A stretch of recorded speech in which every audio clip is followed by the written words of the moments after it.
The Legend of Zelda Ocarina of Time is often praised for containing the perfect experience of what it means to play a Zelda game. It was quickly followed up by a direct sequel, Majora's Mask.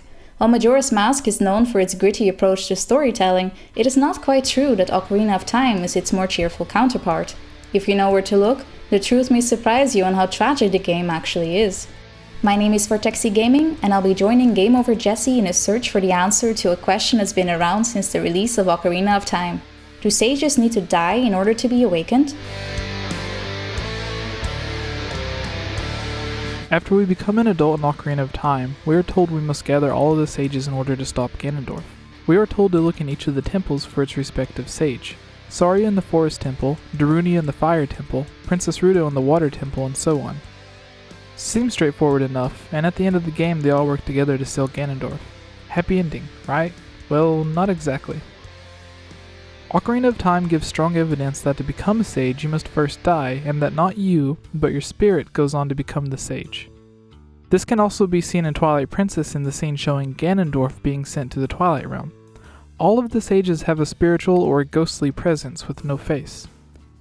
Assuming these are the same sages from Ocarina of Time, it would make sense that over time the spirit would eventually lose all characteristics of its past self, and truly take on a spiritual form, which is why they take different forms outside their respective temple, an example being Reru appearing as an owl in Hyrule. However, for this to be true, Sariah, Darunia, Princess Rudo, Impa, Nibiru, and even Reru must all either be dead or die in the game. After all of that, Ocarina of Time isn't looking so bright and colorful now, is it? This brings up the question though, if a sage dies and their spirit ascends to become a sage, wouldn't that sage remain the sage for the duration of the timeline? After all, a spirit or a soul can't die again, can it? Well, we have evidence to support that this is not the case. An easy example would be the Poe souls in the Forest Temple and in the graveyard. They vanish once defeated, and the same goes for the ghost of Ganondorf, known as Phantom Ganon.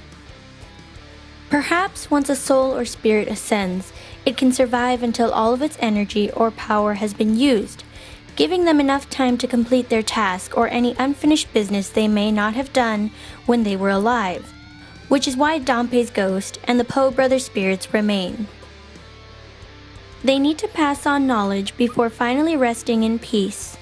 I believe this second death can carry over to other spirits as well, such as the sages. I hypothesize that the power span of regular non-leader sages after having been awakened, or in other words, have died and then sent to the Sacred Realm, is extinguished after enough time has passed. This is why the child timeline does not need new sages, while the adult timeline does need a new set of sages. The 7 years in between made the difference regarding the power that the old set of sages held. The ancient sages seen in Twilight Princess were forced to execute Ganondorf for his crimes, but they were not able to overpower him while he held the Triforce of Power. The fact that their leader, the young princess, had not been awakened yet in this era complicated matters further. This set of ancient sages had lost most of their abilities as time has passed, and had to resort to other methods of execution. They were no longer able to access the Sacred Realm to trap Ganondorf, and were forced to use the Twilight Realm, a place they almost considered a trash chute at that point, but a trash chute with no return. The Legend of Zelda shows that seals and magic naturally weaken over time, no matter how much energy was poured into crafting the prison. This is seen in many games. Ganondorf broke the seal in the beginning of the Wind Waker, partially broke the seal during the Imprisoning War, escaped the Twilight Realm in Twilight Princess, and the imprisoned made many attempts in Skyward Sword. There is one exception: the seal placed on Hyrule after the Great Flood, since the seal was caused by divinity. Whether that was the Triforce or goddesses directly is up for interpretation. It was not possible to break it by any mortal means. That is the reason why Ganondorf circumvented the seal. The seal that kept Ganondorf, the King of Hyrule, and the land of Hyrule locked under the sea was never broken. Not until it was reversed by the wish made by the Triforce, by the King of Hyrule, to wash away the past and to bring hope to a new world. Onto the sages. Reru is an ancient sage, likely part of the sages seen in Twilight Princess. Since he had been responsible for constructing the Temple of Time during the Era of Chaos, Reru is likely well over a few hundred years old. Interestingly enough, Reru is never witnessed outside of the Sacred Realm. This could have two possible explanations. The first being is that he no longer has a physical form. It had withered away over the years, leaving a spirit behind resembling his old self. The second possibility is that he does have a physical body, but he is not allowed to leave. He has been appointed as the sole guardian of the Triforce and was considered the last bastion standing between evil and the Triforce. Twilight Princess seems to suggest the former, as all the ancient sages are shown as ethereal beings with nothing to identify them other than their crests. The only possibility for Reru to communicate with the outside world is either by summoning others to the Sacred Realm or by conjuring a different form outside. He chose the guise of Kapora Gabora to guide the young Link on his journey, as he had sensed the destiny in the young boy. The appearance of the owl will be considered less intimidating than his real ethereal form.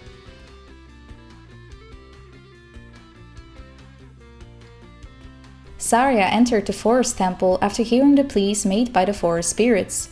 "Great, you're safe! I knew I would hear from you again. I'm in the forest temple. The forest spirits were calling for help, so I went to check it out, but it's full of evil monsters. Help me, Link!"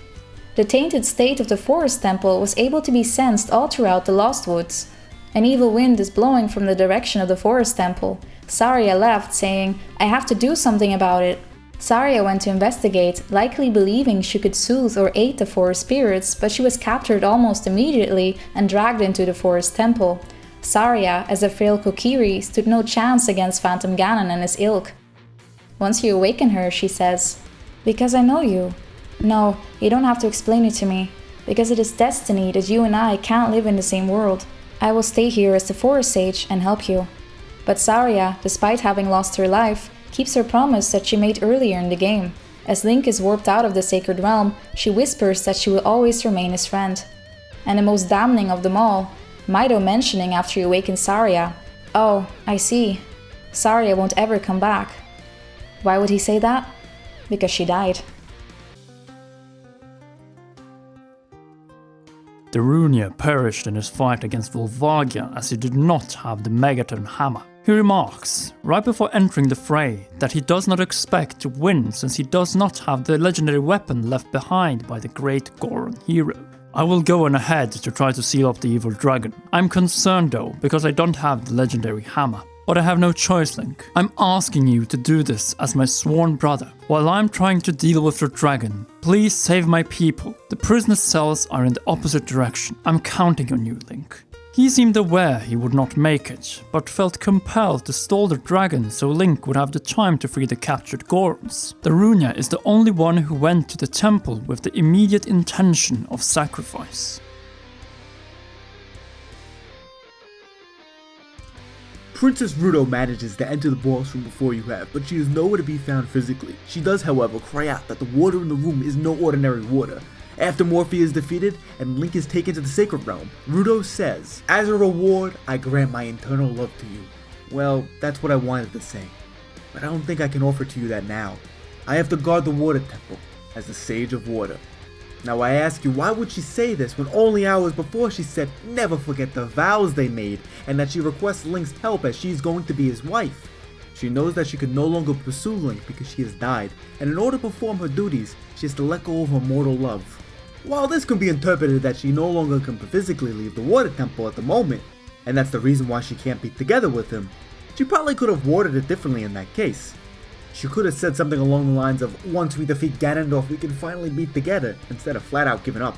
The 6 sages are not required to remain within their temples if there's no evil to seal. Oh, you. If I'm right, Link? You're Link, aren't you? It's me, your fiancé, Rudo, Princess of the Zoras. I never forgot the vows we made to each other 7 years ago. You're a terrible man to help me keep waiting these 7 long years. You have to help me. This is a request from me, the woman who's going to be your wife.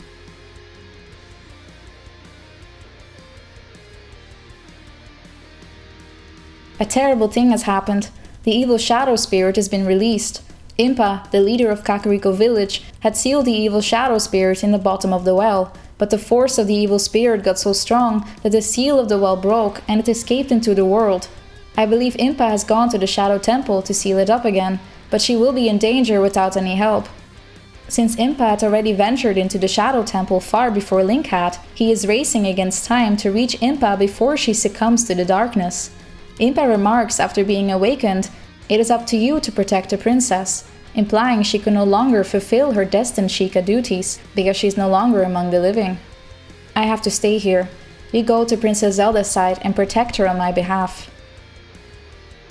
Nibiru's fate is the most ambiguous. Twinrova made it very clear that Nibiru was to be controlled, not killed, right before resuming the brainwashing process on Nibiru after she had broken free. Koume and Kotake remarked that they will make her work for the Great Ganondorf. Nibiru is hit in the back by a ball of magic and vanishes. She is not seen until after Link enters the Sacred Realm. One possibility is that Nibiru had been captured by Twinrova and confined by magic. Twinrova intended to brainwash her again after getting rid of the intruder, but they died before they could get to her, causing the magic to implode, possibly killing Nibiru. Nibiru makes no obvious remarks that she might consider herself dead as the others have, no mentions of having to stay behind, and no longer able to be with someone else. This could be a simple case of Nibiru and Link not being close. Sariah was Link's childhood friend, Darunia his sworn brother, Rudo his quote-unquote fiancé, and Impa had been helping Link throughout the game. Nibiru only saw Link once, and she had intended to exploit him to gain the treasure of the Spirit Temple.